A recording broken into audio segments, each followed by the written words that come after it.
Всем привет, с вами Ремоук. Это первый обзорчик, и он сразу же с новой рисовкой. По-нормальному я сейчас должен быть в другой маске, но мне хотелось показать новый дизайн. В следующем же видео я буду в новой маске. Не будем тянуть и перейдем к обзору. Давайте сразу обозначим то, о чем я буду говорить. Первое – это сюжет. Обсудим сюжет поверхностно и не будем глубоко уходить. Второе – это графика.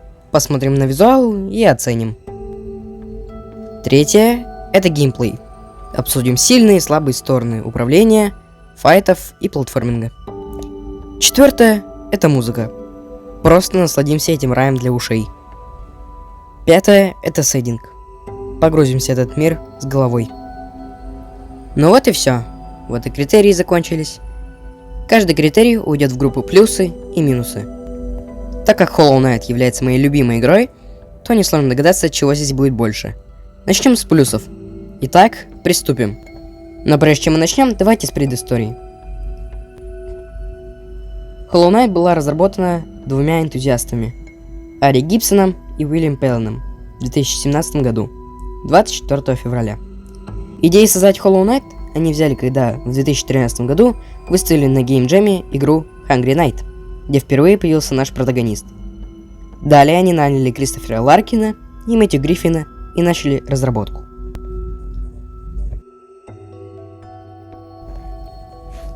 Давным-давно существовал Hollow Knight. В нем правило могущественное божество по имени Лучезарность. Все жители королевства были объединены единым разумом. Все думали как один.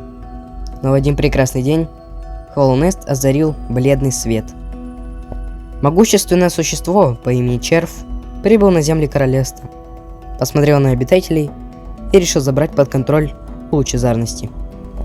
Переродился он в маленького рогатого жука и дал всем жителям того, чего им все это время не хватало – индивидуальность.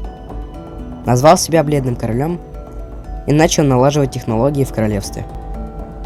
Похорошел Hollow Knight после выбора черва.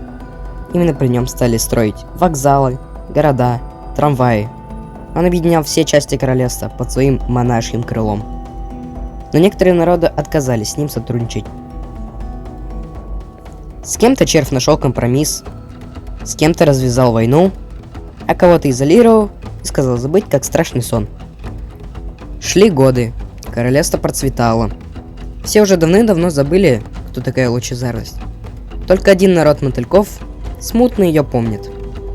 Лучезарность смотрела на это прогрессорство и решила мстить. И нагнала она чуму на королевство. Жуки умирали, а умершие возрождались. Червь в попытках остановить все это нашел на самом дне королевства некую черную субстанцию, названную тьмой. Он решил создать сосуд, состоящий из тьмы, который поглотит и запечатает в себе лучезарность. Но сосуд должен быть идеален. У него не должно быть разума для дум, нет голоса, чтобы кричать. Он должен быть чист. Эмоции – это пропускной билет, чтобы лучезарность могла выбраться. После стольких усилий Бледный Король получает идеального кандидата. Он тренирует его, проводит с ним время и, кажется, проявляет к нему привязанность. Червь просит 3 влиятельных персон, чтобы они стали печатью для Полого Рыцаря. Хера Зверь, Манамон Наставница и Лориен Хранитель. Последние 2 соглашаются без всяких «но», а вот Хера попросила взамен дочь. Червь исполнил ее волю, и все 3 становятся печатью. Пока они спят, Hollow Knight будет стоять вечно. Королевство снова в безопасности. Но сосуд не был идеален.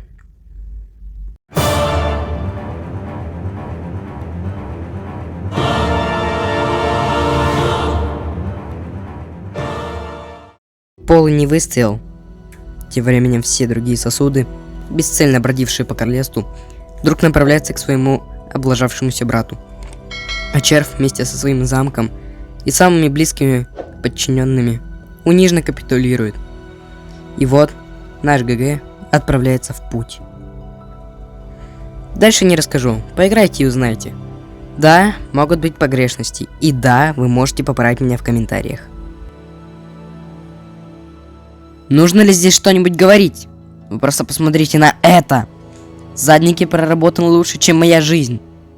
Ваши атаки, атаки врагов четко выражены и не сливаются на таком заднике. Короче. Это просто охуенно. Геймплей здесь выточен до дыр. Магии тебе здесь не сыплют тоннами.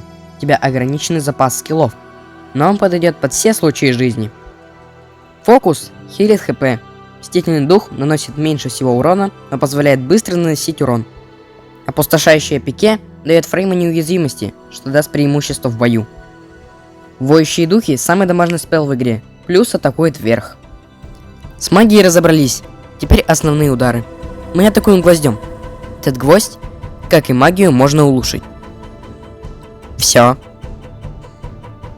Предметы. Предметы мы получим по ходу прохождения. Мантия мотылька и теневая накидка дают нам рывок. Клешня богомола – отскок от стен. Кристальное сердце – офигенный какой рывок. Фонарь – путешествие в темноте.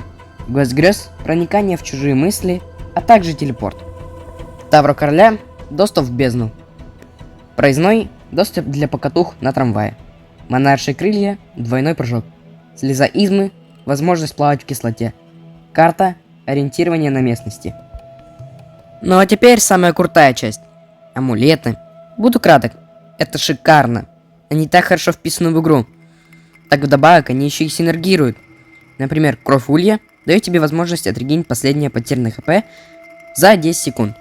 А благословение Джонни дает тебе все синие хп, а это значит, что их нельзя отхилить. Но их запас в 2 раза больше.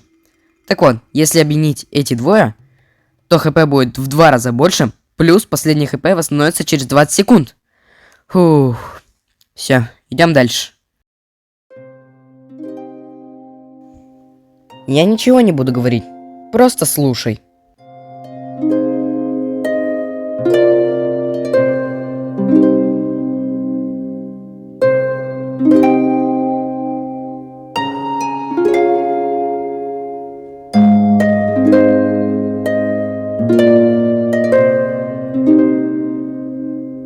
Это прекрасно. За это спасибо шикарному композитору Кристоферу Ларкину.